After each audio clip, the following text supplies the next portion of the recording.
అందరికీ నమస్కారం. శ్రీనివాస్ చెప్పే కథలకు మీ అందరికీ స్వాగతం. ఇప్పుడు మనం వినబోయే సరసమైన కథ నీ చొరవే నే కోరుకున్నా. రచన డాక్టర్ దుగ్గరాజు శ్రీనివాసరావు గారు.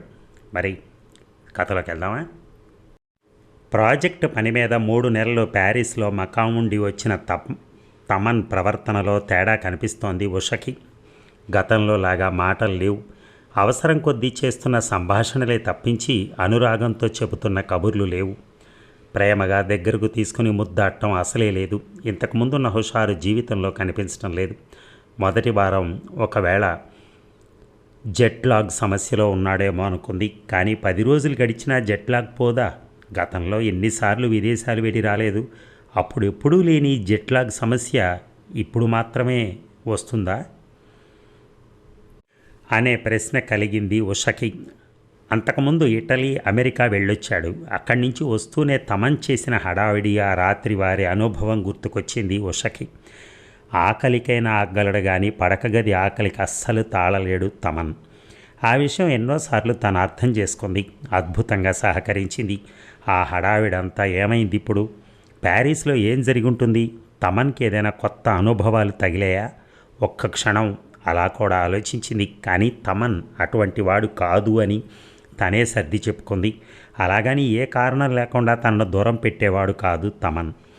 పడక గదిలో అటు తిరిగి పడుకుంటున్న తమన్ని చూస్తే ఒళ్ళు మండుతోంది. చెయ్యి వెయ్యడు, తన వైపు తిప్పుకోడు. తన శరీరం ఎంతగా ఎదురు చూస్తున్నది తమన్ కోసం. రోజులు గడుస్తున్న కొద్దీ బాధ పెరుగుతోంది. ఏమైంది తమన్ అని నిలదీద్దామనుకుంటే అహం అడ్డొస్తోంది. శరీర సుఖం కోసం తాను లొంగిపోవాలా? అదేనా తాము సంసారంలో ఇంతకాలానికి మిగుల్చుకున్నది? అస్సలు నచ్చటం లేదు. తాను ఇంతగా మదనపడుతుంటే తనకేమీ పట్టనట్టుగా ఇంకా బ్రహ్మచారి జీవితం గడుపుతున్నట్టు దిండును కౌగిలించుకుని వాటిని నలిపేస్తూ పడుకుంటున్నాడు. పక్కన ఇంత అందమైన భార్య వంపు సొంపులు కలిగి ఉండి దిండుని ఆశ్రయించాల్సిన నీ కర్మను నువ్వే అనుభవించు అని ఒక సమయంలో అనుకుంది కూడా. నా అంతట నేను లొంగను, ఏం చేసుకుంటాడో చేసుకోమనని ఉక్రోషంగా అనుకుంది ఉష. తనను ఉడికించడానికి చేస్తున్నాడో లేక మరెందుకు చేస్తున్నాడో తెలియదు కానీ తమన్ మరో కొత్తది మొదలెట్టడం గమనించింది ఉష. డ్రెస్ వేసుకుంటూ బ్రేక్ఫాస్ట్ చేస్తూ మధ్య మధ్యలో నీ సుఖమే నే కోరుకున్నా అని పాత పాటను హమ్ చేస్తున్నాడు. ఆ పాట ఈ తరంది కాదు. ఉష అమ్మకు ఆ పాట అంటే ఇష్టం. అది వాళ్ళు వయసులో ఉండగా ఏఎన్ఆర్ హీరోగా టాప్లో ఉండగా హిట్ అయిన పాట. ఆమె ఎప్పుడూ పాడుతూ ఉండేది. ఆ పాట మొదటిసారి విన్నప్పటి నుంచి చిరాకే ఉషకి. అదేం పిచ్చి పాటమ్మా అని ఒకసారి తల్లితో పోట్లాడింది కూడా. నీకు తెలియదులేవే ఉష అని అమ్మ చెప్పబోతే అందులో తెలియకపోవటానికే ఉంది. మగాడు తను ప్రేమించిన అమ్మాయిని సుఖపెట్టాలంటే దగ్గరికి రావాలి కానీ నీ సుఖమే నేను కోరుకున్నాను, నేను వీడి అందుకే వెళుతున్నాను అంటూ ఒక చేతగాని మగాడి పాటే అది అమ్మ అని తాను వాదిస్తే అమ్మ ఆశ్చర్యపోయింది. నీకు అలా అర్థమైందా అని ఉషను మొట్టికాయ వేసింది కూడా. కానీ ఉష ఊహలో ఏమీ తేడా లేదు. ప్రేయసి సుఖం కోరేవాడు ఆమెను విడిచిపోవటానికి వీలు లేదు. దగ్గరుంటే సుఖం ఇవ్వగలడు కానీ దూరంగా వెళ్ళి ఇచ్చే సుఖం ఏముంటుంది నా బొంద అని మనసులో తిట్టుకుంది కూడా. అప్పటి నుంచి ఉష ఆలోచనల్లో ఎటువంటి తేడా లేదు. మగాడు పక్కనుంటేనే సుఖం, దూరంగా వెళితే విరహం, అంతే. ప్రేమించి ప్రేమ పెంచి దూరంగా వెళ్ళి ప్రేయసి సుఖపడుతుందని అనుకునే మగాడు ఎవడైనా పిరికి వెధవ పనికిరానివాడు అన్నది ఉష నిశ్చిత అభిప్రాయం. ఆ విషయం తమన్కి తెలుసు. ఆ పాట ఎంత చెత్తదో ఎన్నోసార్లు చెప్పింది కూడా. అయినా ఇప్పుడు తిరిగి తమన్ ఆ పాటని హమ్ చేస్తున్నాడంటే వీడికి ఏమై ఉంటుంది? ఏదో జరిగింది, ఏదో ఇబ్బందిలో ఉన్నాడు. అందుకే తన కష్టాన్ని, తనలోని ఇబ్బందిని ఇలా పాట ద్వారా చెప్తున్నాడు అనుకుంది ఉష. ఇక తమన్ని ఇలా వదిలేస్తే అమ్మో జీవితం అంతా అడవి కాచిన వెన్నెలైపోదు. ఒక చిన్న పట్టుదలకు పోయి జీవితం అంతా సుఖం వదులుకోవాలా అని ఒకసారి అనుకుంది. అంతలోనే ఏ ఉష మొగుడికి లొంగిపోతున్నావు అంటూ ఆత్మారాణి హెచ్చరించింది. అవును, మగవాడి కోసం, ఆ అనుభవం కోసం లొంగిపోతున్నానే అని తన్ను తానే ప్రశ్నించుకుంది. ఆ లొంగిపోతేనే మరెవరికో కాదుగా నా మొగుడు కోసమేగా. అయినా మొగుడు పెళ్ళాల్లో ఒకరికి మరొకరు లొంగటం ఏమిటి? ఇద్దరు ఒక్కటైన తర్వాత అని తనకు తాను సర్ది చెప్పుకుంది.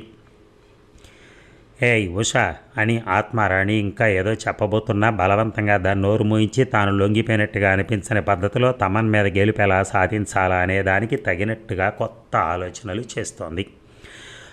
ఒక ఆలోచన దగ్గర స్థిరపడి సాయంత్రం అయ్యేసరికి తలస్నానం చేసింది. పూలు తెప్పించి ఫ్రిడ్జ్లో దాచుంచింది.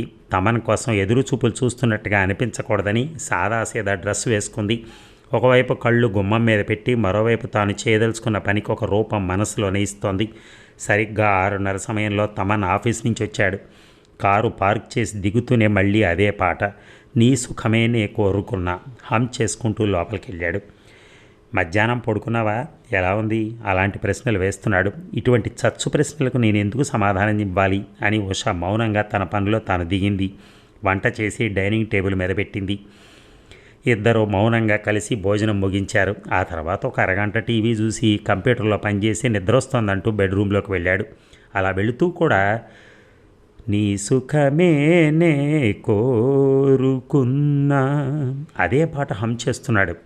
ఉషకి ఒళ్ళు మండిపోతోంది. అయినా ఇవాళ తాను చేయాలనుకున్న పనికి పోట్లాట, మాటకు మాట అస్సలు కూడదు. ఇది కూడా విఫలమైతే ఇక నేను ఉషను కాదు, కనకదుర్గ కాళీ అవుతా, అప్పుడు చెబుతా తమన్ సంగతి అనుకుంటూ తాను సిద్ధం చేసుకున్న పథకం వైపు నడిచింది.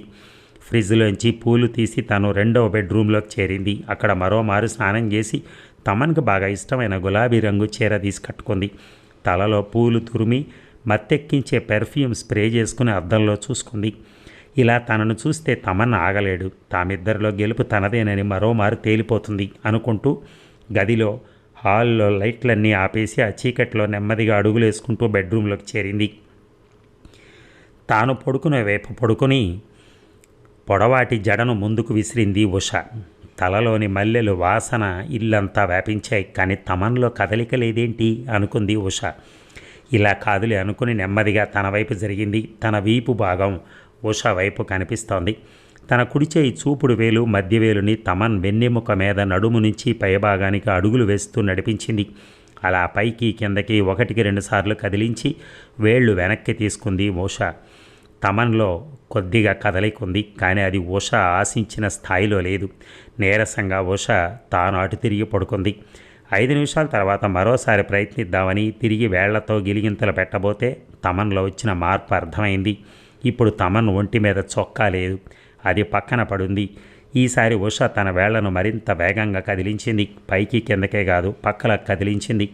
తన్నుకొస్తున్న నవ్వు తమన్ ఆపుకుంటున్నాడు. అది పసిగట్టిన ఉష వేళ్లు తీసి తల మాత్రం అతని వైపు వంపి మెడ మీద ముద్దు పెట్టి వెనక్కి తగ్గింది. తమన్ అట్నుంచి ఇటు తిరిగి తన తలను ఉష వైపు తిప్పాడు. అతని చేతి వేలు కుడి బుగ్గను చూపిస్తోంది. ముద్దు అక్కడ పెట్టమనేగా అనుకుంటూ బుగ్గను ముద్దాడి పక్కకు తిరిగింది ఉష. తమన్ వేలు అతని ఛాతీని చూపుతోంది. ఇప్పుడు అన్నీ నువ్వు చెప్పినట్టే చెయ్యాలా, చెయ్యనుగాక చెయ్యనంటూ ఉష అతను నుదుటి మీద ముద్దు పెట్టింది. 2 నిమిషాలు ఆగి తమన్ వేళ్లను ముద్దాడింది. ఉష మంచం మీద లేచి కూర్చుని అతని పెదవులను తన చేతి మునివేళ్లతో సృజించింది. పెదవులు ఆ చివరి నుంచి చివరి వరకు తిప్పి ఆ వేలు తీసుకుని తన పెదవుల మీద పెట్టుకుంది.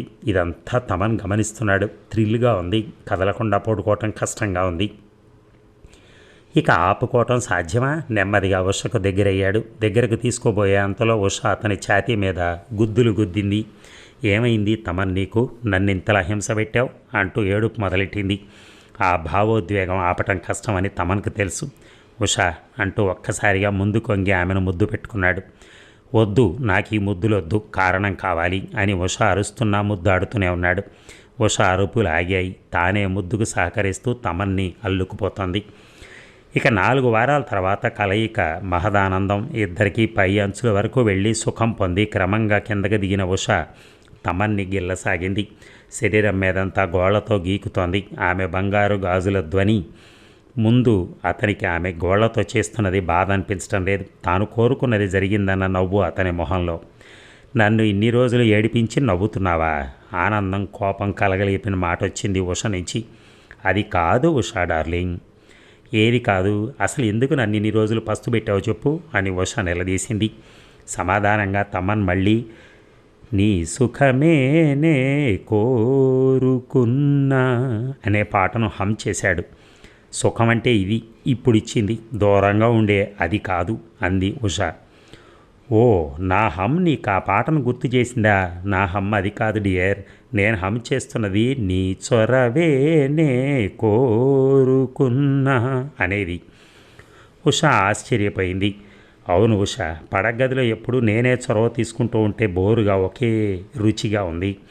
నువ్వు చొరవ తీసుకోవాలన్నది నా కోరిక. దానికోసం హమ్ చేశాను. నువ్వేమో ఆ పాత పాట అనుకున్నావు. ఇప్పుడు అర్థమైందిరా, నా చొరవ కావాలన్నావుగా. ఇప్పుడు చూపించింది ట్రైలర్ మాత్రమే. రేపటి నుంచి చూద్దుగా నా చొరవ సినిమా అంటూ ఉష గట్టిగా కౌగిలించుకొని ముద్దాడుతుంది. అదండి. Thank you.